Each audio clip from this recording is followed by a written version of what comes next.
How are we doing? Good? Let me ask you, what's your go-to phrase when someone irritates you, frustrates you, or really ticks you off? Mine? It's okay. Did you know the word okay actually started as a deliberate newspaper prank? True story. In 1839, the Boston Morning Post first published the word okay as a deliberate misspelling of the phrase all correct. Instead of spelling all, A-L-L, they typed O-L-L. And instead of spelling correct with a C, they spelled it with a K, creating the abbreviation OK. Then, in 1840, President Martin Van Buren was up for re-election, and his campaign team, they used to call him Old Kinderhook. Why? Because he was old, and he was from a town called Kinderhook. His campaign team thought a really great winning slogan would be, "Vote for OK." Sadly, this did not work, as he lost the election. But the word okay entered our culture through telegraphs, messages, and even texts. How many of us have said the word okay today? Show of hands. How many of us have texted okay? Or maybe even the shorter K? Yeah? Sometimes I say okay when I'm feeling all right. Okay. Sometimes I say okay when I'm confused. Okay. Sometimes I say okay when I want to take control. Okay. Guess what I said when I learned my father committed suicide? It's okay. I was at the ER with my son. He had been complaining of chest pains, and I was worried and anxious about what had happened. And we were getting an x-ray, and we're sitting in one of those little rooms waiting for the doctor to come in. And in comes a call from my father's wife, and I immediately put it to voicemail. Now, before you judge me, let me share that she is a little bit of a volatile person sometimes, a little inconsistent in her communication, a little emotional. And when the call came in, I thought, I don't know what this is about, but I don't have time for this. So I went to voicemail. She calls again. So I text her and I say, hey, I'm at the ER with Joe. Can I call you later? She texts me, 911. So I text her, hey, I'm waiting for the doctor. Can't really talk right now. She texts, he's gone.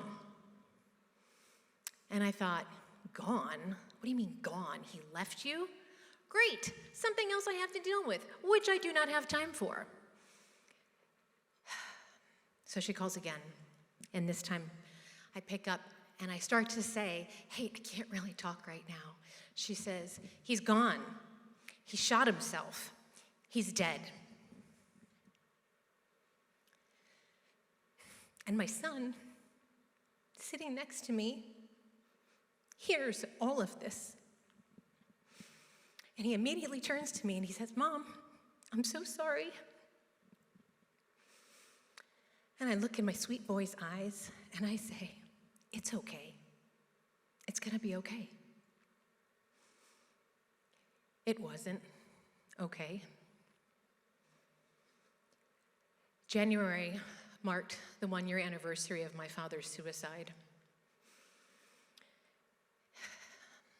I have been lamenting his death, grieving and suffering, wrestling with the man I knew my father to be and the way he chose to end his life. It has been a heavy sorrow. And through it all, I have been trying to do it all. Keeping the lights on at home, keeping the kids happy, sending a kid to college, moving a kid out of my house, trying to keep my husband happy, trying to keep my employer happy, trying to keep the show choir happy. Day in and day out, serving others over and over, telling myself, it's okay. And what I realized is this is not a one-time thing for me. I tell people it's okay when they disrespect me, when they hurt my feelings, when they're rude to me. In fact, when that happens, I actually spend more time worrying about how to make that person more comfortable than I do myself. It's an ingrained behavior that has not served me well, but has served others.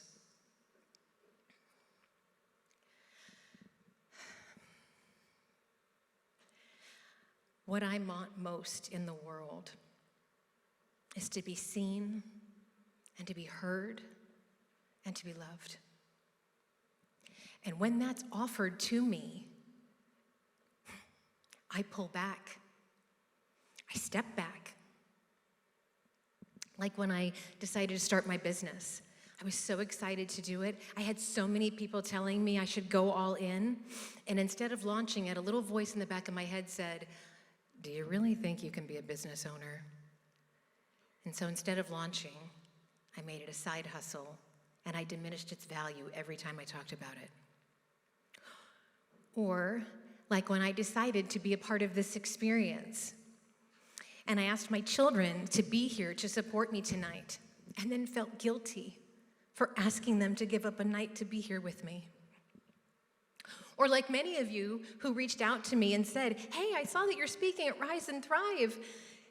And then I immediately regretted telling you that I'm speaking here at Rise and Thrive.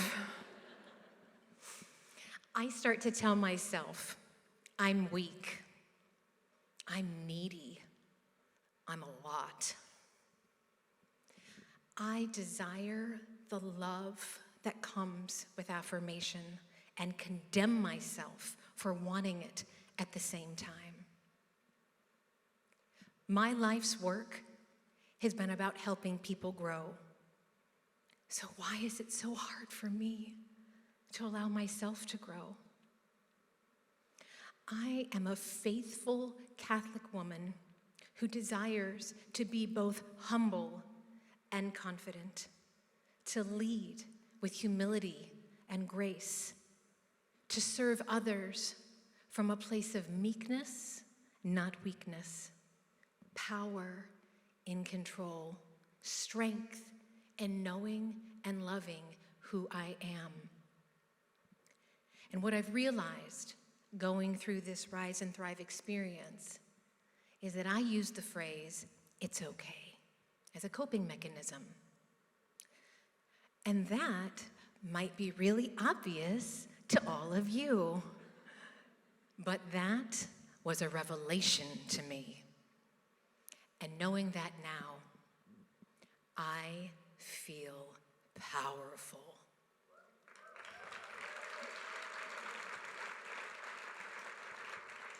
Knowing that now, it's okay, no longer serves for people to disrespect, upset, or disappoint me any longer. I stand here on this stage with you now, fully aware of my gifts and talents and how they serve this world. Okay is not a real thing. Just like 6'7", it's not a real thing. It's not. It's a pattern and a habit of speaking when we're unwilling or unable to be honest with ourselves. But what if? What if instead we spoke the real of what we feel? What if instead we were honest instead of just being okay? And not every situation requires us to be fully honest and fully transparent, but every single one of us deserves the right to be honest with ourselves. St. Catherine of Siena said, "Be who God meant for you to be, and you will light the world on fire." And so I ask you tonight, stand up if you have said it's okay when someone has made you uncomfortable. Stand up. Stay standing. Stand up if you have said it's okay when someone has disrespected you. Stand up if you have said it's okay to avoid an argument or conflict.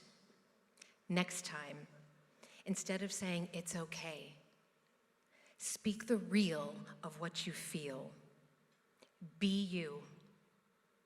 Speak up. Stand tall. And let's light the world on fire.